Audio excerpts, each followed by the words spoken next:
Has just indicted the driver of a Maserati. This is the Maserati that was involved in that crash that killed 2 people last year. Antonio Brown is charged with aggravated vehicular homicide for this crash you're seeing here. It was on Seneca Street in South Buffalo. It happened last October. We have our Ed Dranch. He has been following the story since the beginning, and right now he's live downtown with Ali Tui. There's new information just in for prosecutors. Ed, after all these months, what have we learned today? Brand new information coming in this afternoon, Madison, about this case that's been months in the making. We saw Antonio Brown walk into court this morning as a free man. We saw him walk out in handcuffs. As you mentioned, Madison, he is facing a number of very serious charges this afternoon. The DA has said all along that Brown was drunk, and now we've learned that he was coming from a bar in West Seneca. The DA says, though, Ali, that he could have charged Brown either in January or February, but decided against doing so as part of his strategy. But there were also a number of other holdups that we've learned about today. Yeah, Ed, that's right, Flynn, addressing why it took so long to file those charges. Remember, this crash happened more than 9 months ago, back in October.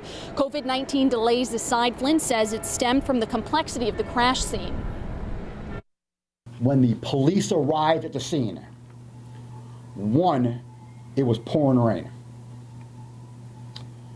2, you had a deceased body that was in the victim's car, one body in the car. The second body was found on the ground a good distance away from the car. How'd that body get there? What happened to that second body? When the police arrived at the scene, the Maserati car, no one was in that car.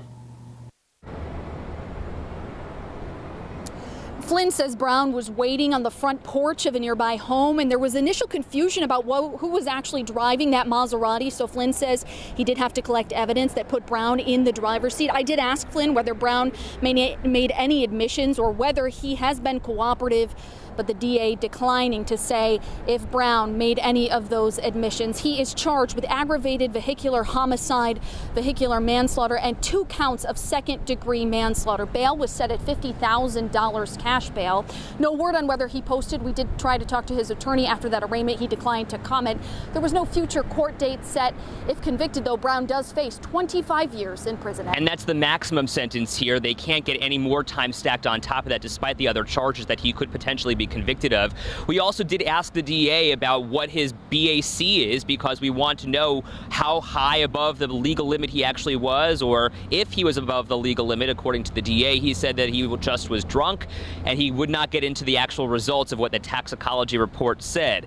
He also said that this was a case that was very difficult to prosecute and to find finally a conclusion here for the family. We should remember there are 2 people who are dead here, Kristen LeBruno and Anthony 25 III.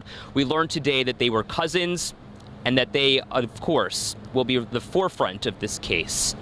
We're live downtown this afternoon. I'm Ed Dranch along with Ali Tui for 7 Eyewitness News.